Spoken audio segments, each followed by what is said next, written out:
So we'll let him gather himself, and we will visit with him soon after that phenomenal performance. And we go back to the elite races as it has begun to rain on the men out on the course and the women in the elite fields. Men have gone through 10K. They've got to be coming through pretty soon here for 15K. Men, they've slowed a bunch. I say they've slowed a bunch, and we're talking 4:46 for mile 5, 4:41 for mile 6, and 4:50. It has begun to rain on the men out on. And Carrie, we still have a bunch of ladies interested in the fight here. We definitely do. I mean, look at that pack right now, and you can see a bunch of our Americans right there. We talked about Emma Bates early on. There's Des, you know, right on the back of the pack, which I kind of feel like is exactly where she likes to be, running her own race. You know, you can see Annie Frisbee in there as well, but right up front, we are looking at Marine, and also the first time running in a World Marathon Majors. And she's been leading the charge for a long time. On her shoulder there is Lorna Salpeter. She is third for the World Championship. She was second at the New York City Marathon. She really wants a win. She wants a number one. Yes. She's had a lot of podiums. She wants a number one. The women's wheelchair champion in waiting, although she's fighting through some final hills there, Susanna Scaroni.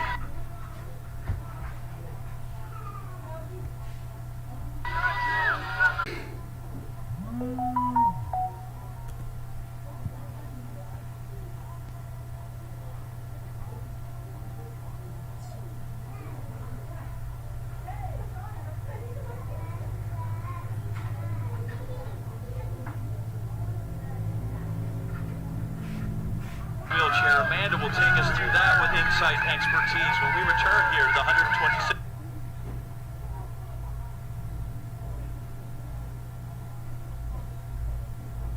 Boston Marathon.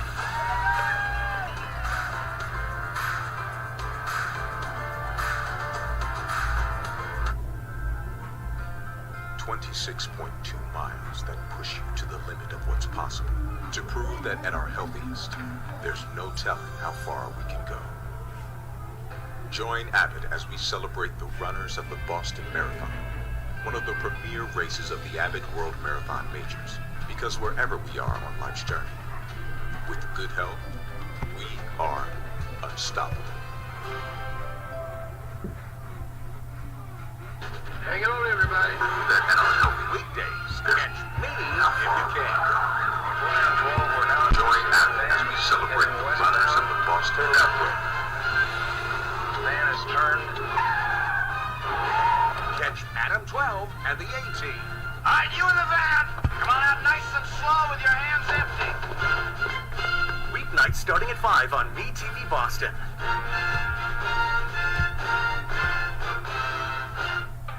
You're invited to get local. Very local.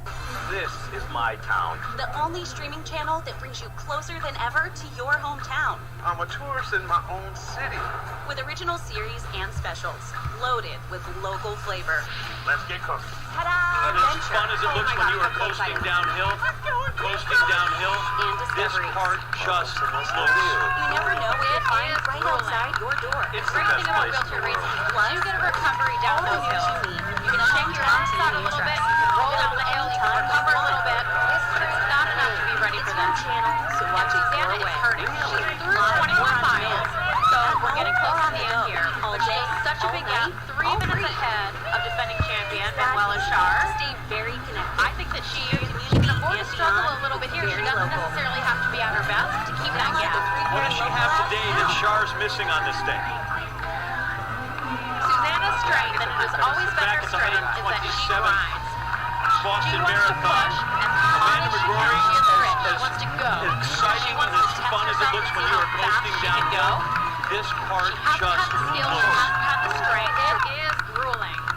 The great thing about wheelchair racing is we do get a recovery down those hills. You can shake your arms out a little bit, you can roll down the hill, you can recover a little bit, but it's not enough to be ready for this.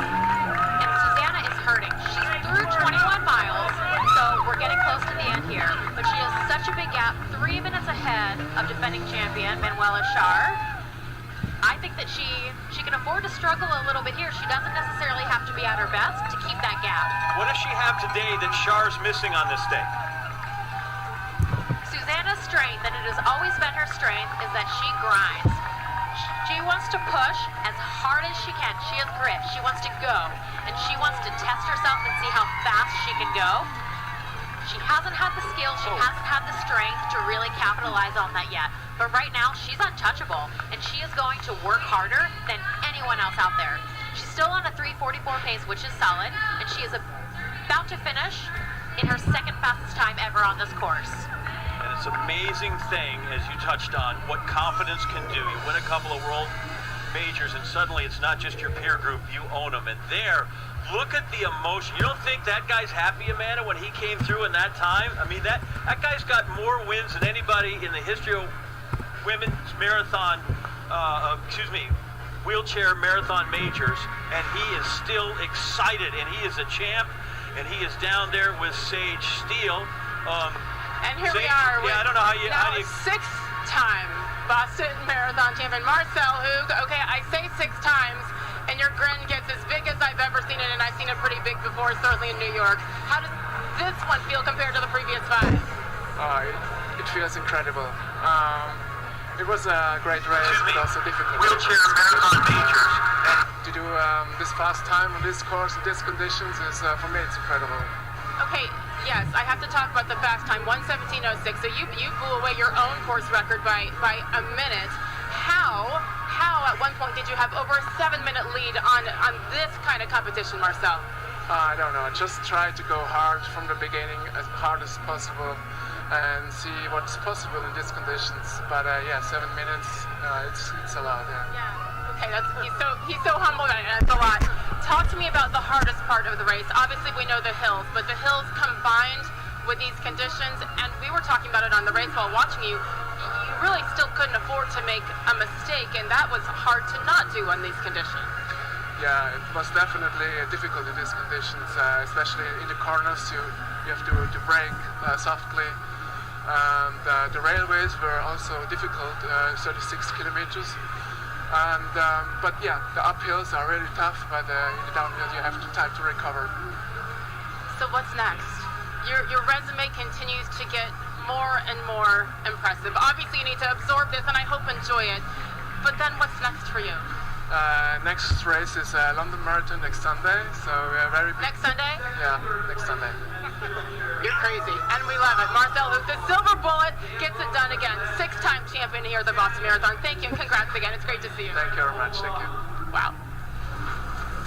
Yeah, Sage, when you ask what's next, I'm like, you don't want to know, because it's all too soon. Susanna Scaroni, she's getting ready to come down Boylston Street and get her first championship at the Boston Marathon. We're back with the conclusion of that fantastic race when we return here on ESPN2 and WCVB.